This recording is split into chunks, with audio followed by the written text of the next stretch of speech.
Bismillahirrahmanirrahim. Assalamualaikum warahmatullahi wabarakatuh. Selamat pagi anak-anak. Semoga pagi ini membawa keberkahan dan keceriaan untuk murid-murid ibu yang ibu sayangi. Nah, ini alhamdulillah nahmaduhu wa nasta'inuhu wa nastaghfiruh wa na'udzu billahi min syururi anfusina wa min sayyiati a'malina. May yahdihillahu fala mudhillalah wa may yudhlilhu fala hadiya lah. Asyhadu an la ilaha illallah wa asyhadu anna Muhammadan abduhu wa rasuluh. Amma ba'd. Karena ada beberapa faktor dan kendala yang tidak bisa Ibu jelaskan, hari ini kita akan memulai pembelajaran secara daring ya. Ibu akan membuat video dan menuangkan materi di sini. Oke. Hari ini kita akan membahas materi tentang saling menasehati dalam Islam. Pertama-tama, watak dan pembawaan orang itu berbeda-beda. Ada yang berwatak kasar, ada yang berwatak lembut. Misal bayangkan, kalau misalnya dalam satu keluarga itu semuanya berwatak lembut. Bisa kita bayangkan keluarga itu akan mempunyai sikap yang kurang disiplin karena tidak ada bumbu-bumbu sesuatu yang ada ketegasan gitu.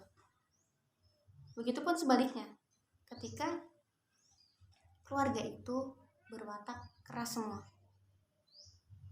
apakah jadinya keluarga itu pasti akan terjangkit stres semua ya. Nah, kita sering salah persepsi bahwa watak keras itu sama dengan egois, padahal penerapannya berbeda. Watak keras itu cenderung tegas dan lugas, tetapi tidak patah semangat. Berbeda dengan egois. Egois itu tidak mau menerima pendapat orang, tidak mau menerima masukan dari orang. Yang ada hanya di pikirannya adalah aku dan aku. Ini loh aku, gitu. Jadi bagaimana cara kita mengimbangi gitu loh. Ini sesuatu, ketika kita mempunyai sikap egois, itu sesuatu yang benar-benar rugi untuk kita. Nah, itu sebabnya dalam Islam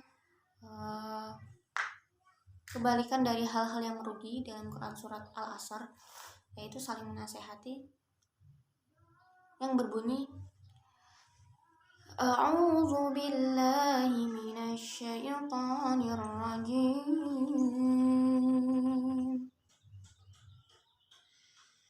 Bismillahirrahmanirrahim. Wal 'ashr innal insana lafi khusr illa alladzina amanu wa 'amilus solihati wa tawasaw bil haqqi wa tawasaw bis sabr. Shadaqallahul azim. Yang artinya, demi masa sesungguhnya manusia benar-benar dalam kerugian, kecuali orang-orang yang beriman dan mengerjakan amal saleh dan nasihat, dan saling menasehati supaya mentaati kebenaran, dan menasehati supaya menepati kesabaran. Di sini sudah jelas bahwa sesuatu hal yang merugi ketika kita mempunyai sikap-sikap yang terbalik gitu. Tidak akan merugi ketika kita saling menasehati, saling membantu, saling tolong-menolong. Nah, ada sebuah cerita begini. Pada suatu hari, semisal ada dua orang teman sekolah. Ada dua orang teman sekolah. Yang satu namanya Ica, yang satu namanya Aca. Mereka berbanding terbalik sifatnya gitu. Yang seseorang yang bernama Aca itu lebih ada lemah lembut, ada juga sikap tegas. dia pintar, sabar dalam menghadapi semua hal yang menurut mereka sebuah masalah gitu. Terus yang satunya yang namanya Ica, pintar juga, iya, tegas terkadang, tapi yang satu sifat yang benar-benar rugi yang dimilikinya, terlalu obsesi, terlalu ingin, oh ini aku gitu, oh ini aku, ini loh Ica gitu. Orang yang ingin menang sendiri, sifat yang ingin menang sendiri, egois. Pokoknya apapun itu harus menurut dengan pendapat. Pada suatu hari mereka ada sebuah rapat organisasi. Dua teman ini, walaupun tidak teman akrab, dia mengikuti organisasi semisal OSIS nih, OSIS. Si Aca sekretaris, wakil OSIS, dan si Ica itu ketua OSIS. Nah, pada suatu hari dia mengadakan rapat untuk acara masa orientasi nih semisal. Nah, di situ pasti ada banyak pemikiran, ada banyak pendapat. Ya pastinya setiap kepala itu pasti ada berbeda-beda pendapat.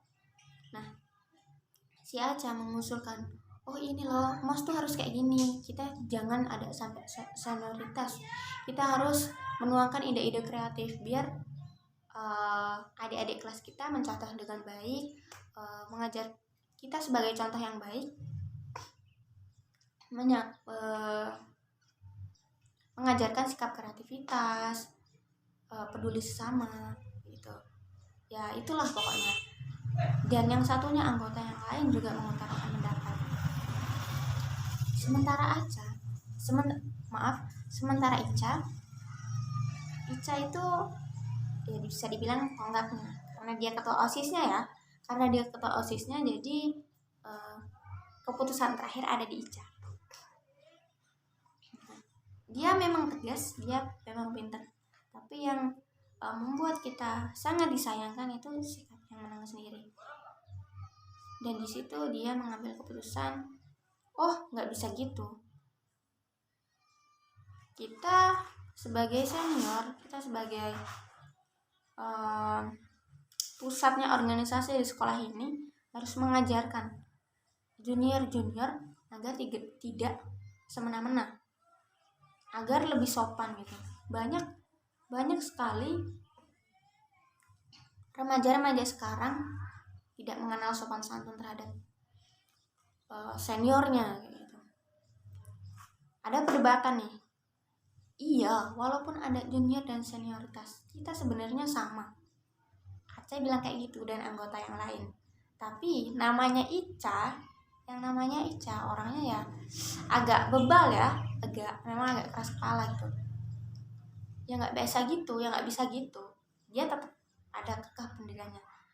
Dan keputusan terakhir juga ada di Ica. Mau nggak mau, ya harus itu gitu. Kita harus menerapkan sistem itu. Jadi begini, kita sebagai kawannya nih, sebagai anggota-anggota yang lain, kita udah selesai rapat.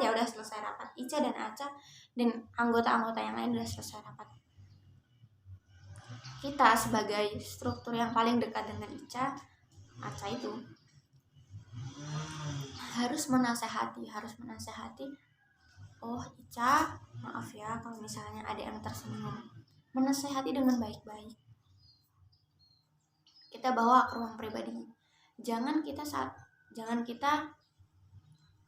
menasihati mereka di depan umum ya, karena itu juga akan menimbulkan persepsi yang berbeda-beda gitu.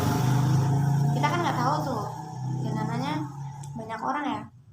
Nanti ada yang mikirnya, nggak tahu, malu banget kayak gitu. Nanti ada yang mikir, Icanya pasti mikir kayak gini, ya harusnya kalau misalnya mau ngeritik di belakang dong, jangan di depan umum kayak gitu. Aku juga malu gitu. Nah jadi kita menasihati dengan baik, dengan ngomong pribadi gitu. Jangan ngomong di depan umum, karena jatuhnya itu akan menjadi aibnya gitu.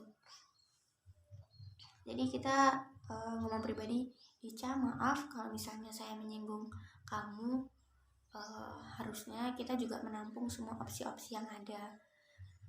Kita buat secara mufakat, jangan ambil keputusan sendiri.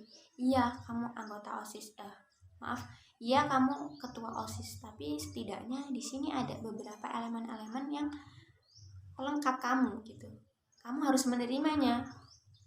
Nah, dari situ walaupun pertama dan kedua kita nasihati secara bergilir, tetapi masih tetap sama saja, apa salahnya gitu kita sebagai teman mengingatkan gitu.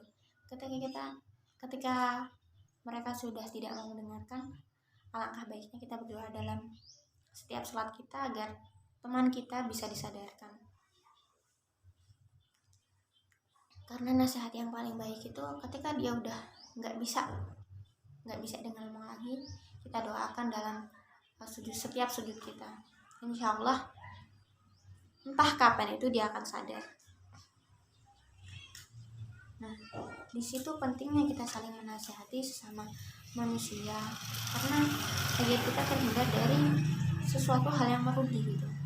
Ketika kita salah, alhamdulillah banget ada orang yang menasehati.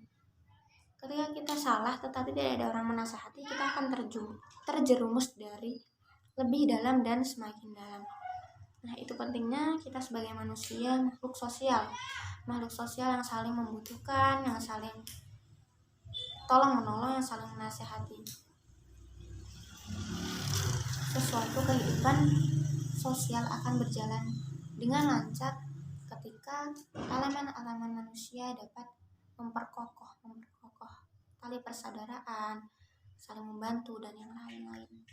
Nah, mungkin itu saja materi dari Ibu. Kita lanjutkan minggu depan, dan mohon maaf karena waktu juga kurang efisien karena pembelajaran daring ya.